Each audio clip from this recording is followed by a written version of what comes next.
오늘 우리에게 주시는 말씀은 누가복음 24장 5절에서 6절까지 말씀입니다. 제가 본문 말씀을 봉독해 드리겠습니다. 여자들이 두려워 얼굴을 땅에 대니 두 사람이 이르되 어찌하여 살아있는 자를 죽은 자 가운데서 찾느냐? 여기 계시지 않고 살아나셨느니라. 갈릴리에 계실 때에 너희에게 어떻게 말씀하셨는지를 기억하라. 아멘. 오늘 부활 주일은 주신 말씀 누가복음 24장 5절에서 6절 말씀을 갖고 인생의 기초를 부활 신앙 위에 라는 제목으로 하나님의 말씀을 전하도록 하겠습니다. 신약 성경의 관점에서 볼 때 우리 기독교 신앙은 아주 중요한 두 가지 사건에 기초해 세워지게 됩니다. 하나는 예수님의 성육신 사건입니다. 하나님의 본체이시고 말씀이신 그분이 인간의 몸을 입고 이 땅에 오신 성육신 사건. 우리는 이 사건을 통해서 오직 말씀의 신앙과 오직 예수의 신앙을 깨달아 살아가게 됩니다. 그리고 또 한 가지 중요한 사건이 바로 오늘 우리가 함께 나누고자 하는 예수님의 부활 사건이죠. 예수님이 부활하심으로 말미암아 우리들은 이 세상은 죽음이 끝이 아니라 하나님의 세계, 영생의 나라가 있음을 깨닫게 됩니다.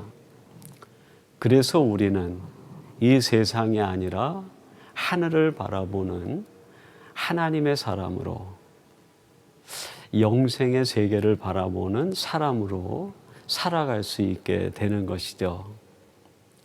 오늘은 이 부활 사건에 담긴 이 중요한 기독교 신앙의 기초가 되는 요소들을 함께 나누어 보려고 합니다. 그래서 여러분의 인생의 기초가 예수님의 부활하심으로 말미암아 우리에게 알려주신 그 중요한 신앙적 요소가 무엇인지를 깨닫고 그것을 내 인생의 기초로 삼고 살아가는 부활 신앙의 사람들이 되기를 바랍니다. 첫 번째로 예수님의 부활을 통해서 우리가 깨닫게 되는 부활 신앙은 영원한 세계를 바라보는 신앙입니다. 이 세상에 있는 한 철학자가 인생에 대하여 이런 이야기를 했습니다. 인생이란 고난이란 열차를 타고 절망이라는 터널을 지나서 죽음이라는 종착역에 이르는 것이다. 이 땅에는 모든 인생들은 그가 부자든 가난하든 그가 배운 자든 그렇지 않든 권력이 있든 권력이 없든 모두가 고난이라는 열차에 탑승한 승객과 같다는 겁니다. 이 땅에는 모든 인생들 스스로가 살아가는 삶에서 고난을 피할 수 있는 사람은 아무도 없습니다. 그렇게 고난이란 열차를 타고 가는 중에 터널을 만나게 되는데 그 터널의 이름이 절망이라는 터널이라는 말입니다. 희망을 기대하고 무엇인가 소망을 기대하지만 우리에게 찾아오는 모든 사건들은 더 큰 절망과 낙심의 이유들이 찾아오는 것 아닙니까?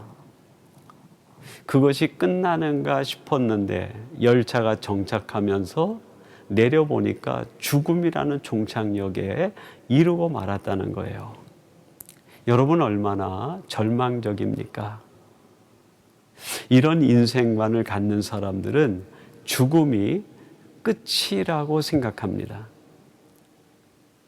죽음이 끝이라고 생각할 때 사람들에게 나타나는 생활 태도 세 가지가 있는데 첫째는 무책임한 생활이 드러나게 돼요. 내가 죽으면 끝이다라고 생각하게 되면 책임지려고 하지 않습니다. 자신의 인생에 대하여 무책임한 사람이 돼요. 두 번째는 방종하게 됩니다. 내가 사는 세상이 이게 전부고 죽으면 끝인데 사는 동안에 내가 쾌락을 즐기고 내 하고 싶은 대로 사는 것, 이게 전부, 이게 최고가 아닌가 하는 생각 때문에 방종하게 돼요. 그리고 세 번째는 허무주의에 빠지게 됩니다. 이 죽으면 끝인데 인생이 무슨 의미가 있고 무슨 가치가 있단 말이야. 산다는 게 무슨 의미가 있단 말이야. 허무와 공허에 빠지게 되는 것이죠. 그런데 여러분, 정말 우리가 사는 인생 죽음이 끝일까요? 오늘 본문 말씀 5절 여러분 한번 주목해 보세요. 이렇게 말씀합니다. 여자들이 두려워 얼굴을 땅에 대니 두 사람이 이르되 어찌하여 살아있는 자를 죽은 자 가운데서 찾느냐. 이 여인들이 예수님이 묻혀 계신 무덤을 찾아옵니다. 이 여인들이 찾아올 때는 어떤 생각이었을까요? 아마 죽으면 끝이다, 이런 생각이 여인들 마음에 있지는 않았을까요? 이 절망과 두려움과 낙심 가운데 무덤을 찾아왔는데 무덤 문이 열려 있고 그 안에 천사로 보이는 두 사람이 여인에게 얘기합니다. 너희들이 어찌하여 살아계신 주님을 죽은 자 가운데서 찾느냐.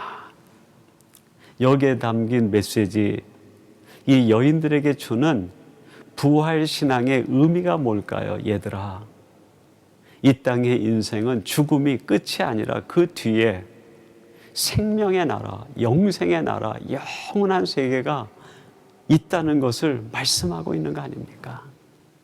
예수님의 부활 사건을 통해서 우리에게 주시는 강력한 메시지가 바로 이거 아닙니까?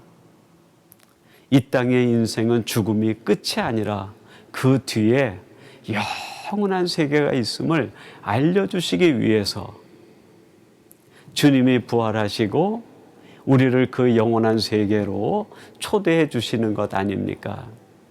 히브리서 9장 27절은 이런 말씀을 우리에게 들려줍니다. 한 번 죽는 것은 사람에게 정해진 것이요 그 후에는 심판이 있으리니. 여러분, 성경이 우리에게 말씀하는 바, 이 땅에는 모든 인생들이 한 번 죽는 것은 정해진 것인데 그게 끝이 아니라는 거예요. 그 후에는 그 다음이 더 있다는 거예요. 무엇이 있습니까? 심판이 있으리니. 영원한 세계를 다스리고 인생을 다스리시는 하나님께서 이 땅에 살아가는 모든 인생들의 삶을 셈하시고 계산하시고 심판할 때가 있다는 거예요. 죽으면 끝이라고 생각하는 사람들은 우리의 죽음 뒤에 하나님의 계산하심, 하나님의 셈, 그걸 생각하지 못하고 내가 사는 것이 전부라고 생각하면서 무책임에 빠지게 되고 방종에 빠지게 되고 허무주의에 빠져 살아갑니다.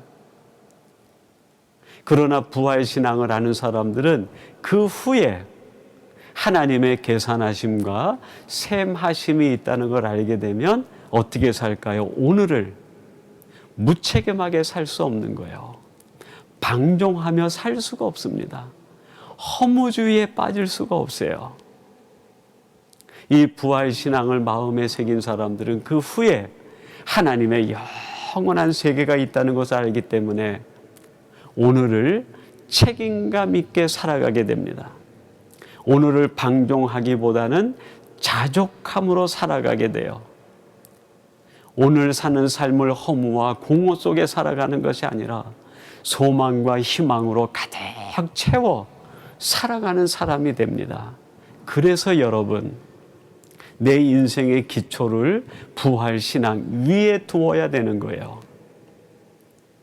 부활신앙 위에 내 인생의 기초를 두지 않으면 우리들도 저 세상 사람들처럼 죽음이 끝이라는 생각에 사로잡혀 무책임한 사람으로 방종하는 사람으로 허무주의에 빠져 살아가게 됩니다. 그러나 이 부활신앙을 내 인생의 기초로 두게 되면 하나님의 영원한 세계가 보이고 그 후에 심판이 있음을 알게 되어 오늘 내 삶에 책임을 다하게 되고 방종이 아니라 자족함으로 허무주의에 빠지는 것이 아니라 하나님 나라의 가득한 희망을 가지고 살아가는 사람이 됩니다. 두 번째로 부활신앙을 내 인생의 기초로 두고 살아간다는 것은 진리를 따라 살아가는 신앙을 이야기합니다. 누가복음 23장 12절 말씀 여러분 한번 주목해 보세요. 헤롯과 빌라도가 전에는 원수였으나 당일에 서로 친구가 되니라. 유대의 분봉왕이었던 헤롯과 로마의 그 명을 받아 유대 땅에 와 있는 이 로마의 총독 빌라도는 서로가 원수 관계예요. 적대 관계입니다. 그래서 늘 갈등과 적대감과 서로가 서로를 노리고 대립하는 관계가 지속돼 있었어요. 그런데 그날에 이 둘이 친구가 되었다는 거예요. 어떻게 이렇게 원수 관계에 있던 사람들이 손을 잡고 하나가 되었던 것일까요? 바로 예수님을 십자가에 못 박아 내어주는 일에 의기가 투합되었기 때문이에요. 이 두 사람이 왜 예수님을 십자가에 내어 주었습니까? 그것이 자기들에게 더 유익을 초래하고 자기의 자리를 보존하고 자신들에게 더 많은 이익을 가져준다 생각을 했기 때문에 예수님을 십자가에 못 박게 내어주는 일에 손을 맞잡은 거예요.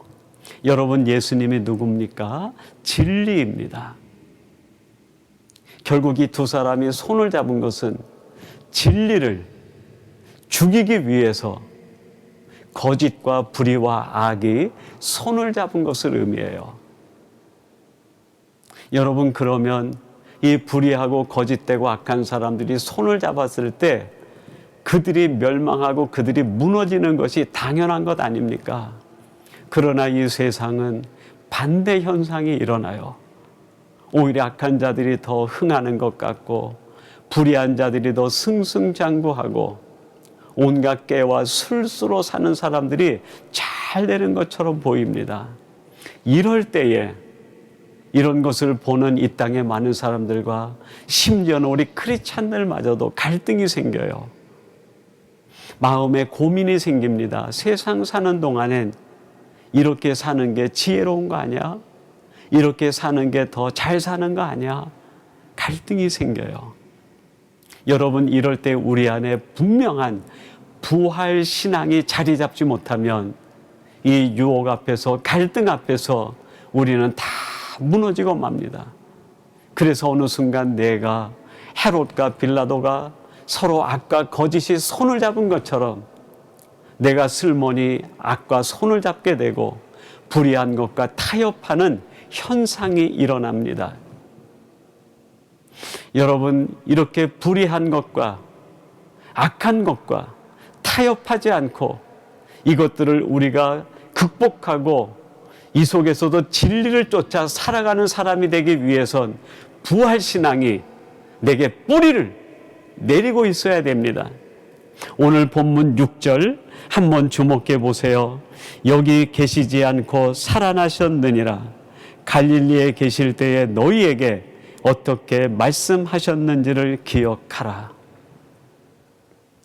여러분이 헤롯과 빌라도는 예수님을 십자가에 못 박아 죽이기만 하면 예수님의 죽음과 함께 예수님께서 생전에 하셨던 그 모든 말씀도 다 사멸되고 소멸된다라고 생각을 했어요.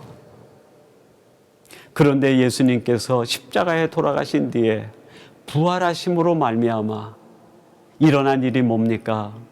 그동안 예수님이 하셨던 그 모든 말씀들이 다 다시 살아난 거예요.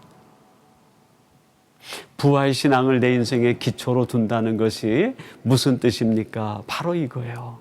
내 안에 내게 주신 예수님의 말씀들이 다 살아나서 그 말씀을 쫓아 진리를 쫓아 살아가는 사람이 된다는 것을 의미하는 겁니다. 내 안에 부활신앙이 분명할 때 내게 주신 주님의 말씀은 소멸되지 않고 사라지지 않고 그 말씀들이 하나하나 다 살아나서 내 인생을 진리로 이끌어가고 내 삶을 의로 이끌어가는 인도자가 되는 거 아닙니까? 여러분, 인도에서 독립운동을 했던 간디가 영국의 그 무자비한 폭력과 그들의 무기와 압제 밑에서 오직 자신이 비폭력으로 독립운동을 하며 인도를 위해 싸웁니다. 그때 영국의 당국 관계자들이 간디에게 말합니다. 간디, 내가 혼자 영국과 상대하여 싸운다고 해서 영국이 손을 들고 인도를 해방시켜 줄 줄 아느냐? 이런 일은 일어나지 않는다. 그때 간디가 그들에게 이런 말을 합니다. 나는 진리가 졌다는 말을 한 번도 들어보지 못했습니다. 내가 진리 편에 서 있는 한 반드시 승리할 줄로 믿습니다. 여러분이 세상이 아무리 악하고 거짓이 손을 잡는다고 해도 진리를 이길 수는 없습니다. 여러분, 우리들이 이 진리를 쫓아 살아가기 위해선, 이 분명한 믿음을 갖기 위해선 우리에게 부활신앙이 분명해야 됩니다. 오늘 이 말씀을 함께 나누는 사랑하는 성도 여러분, 여러분 마음속에 이 부활신앙이 분명하여 주님께서 여러분에게 주셨던 그 모든 말씀들이 전부 진리로 살아나 그 진리를 쫓아 살아가는 하나님의 사람들이 되시기를 주님의 이름으로 축원합니다. 마지막 세 번째로 이 부활신앙으로 내 인생의 기초를 세운다는 것은 사랑을 삶의 동기로 살아가는 신앙을 이야기합니다. 여러분, 마태복음 5장 38절 말씀 한번 주목해 보세요.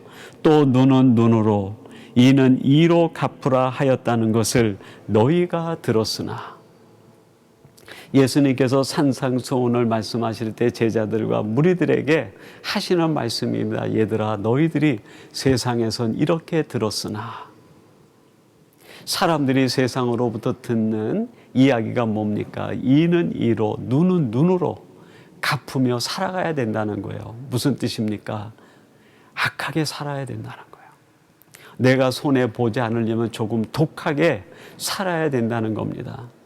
내가 불이익 당하지 않고 내가 사람 취급 당하지 못하는 억울함을 당하지 않으려면 더 악하게 강하게 살아야 된다는 거예요. 그래야 내가 세상 사람들에게 무시당하지 않고 살아갈 수 있다는 거예요. 이런 생각 때문에 세상은 점점 더 악해져 가고 세상은 점점 더 독해져 가고 세상은 점점 더 사람과 사람 사이가 원수 사이로 바뀌어 갑니다. 너희들이 이렇게 들었으나 부활하신 주님께서 그런 이야기를 듣고 그렇게 살아가야 되는 것이 맞지 않나 생각하고 갈등하는 사람들에게 들려주시는 말씀이 바로 마태복음 5장 39절 말씀입니다. 나는 너희에게 이르노니 악한 자를 대적하지 말라. 누구든지 내 오른편 뺨을 치거든 왼편도 돌려대며. 예수님께서 너희들은 이렇게 들었으나, 즉 세상은 너희들에게 악하게 살고 독하게 살고 너희들이 빼앗기지 않기 위해서 더 강해져야 된다, 이런 말을 들을 때 주님께서는 다시 말씀합니다. 나는 너희에게 이르노니. 물론 산상수훈의 말씀은 예수님이 십자가에서 돌아가시고 부활하시기 전에 하신 말씀입니다. 그러나 부활하신 주님께서 우리들에게 다시 들려주시는 말씀으로 이 말씀을 마음에 새긴다고 하면 어떤 뜻이 되겠습니까? 부활하신 주님께서 말씀하시는 것이죠. 얘들아, 내가 너희들에게 부활신앙으로 가르치니 세상은 악하고 독하게 사는 것이 아니라 사랑으로 살아가는 거야. 이걸 말씀하는 거 아닙니까? 마태복음 5장 44절은 한 번 더 반복하여 이런 말씀을 들려주십니다. 나는 너희에게 이르노니 너희 원수를 사랑하며 너희를 박해하는 자를 위하여 기도하라. 내 오른뺨을 떼면 왼뺨도 돌려대라 말씀하신 주님께서 한 번 더 얘기합니다. 더 사랑하며 살라는 거예요. 너희 원수를 사랑하고 그를 위하여 기도하라. 세상이 너희들에게 악하게 살라, 독하게 살라 이런 주입을 하고 이야기할 때 부활신앙이 내게 없으면 나도 어느새 악한 사람으로 바뀌어 갑니다. 나도 어느 순간 독한 사람이 되고 말아요. 그러나 내 안에 부활신앙이 분명하면 그 부활하신 주님께서 우리 안에 다시 이 말씀을 들려주시는 음성을 듣게 됩니다. 얘야, 그게 아니야. 사랑이 동기로 살아가야 돼. 사랑을 삶의 동기로 품고 살아가야 돼. 하는 음성을 듣게 돼요.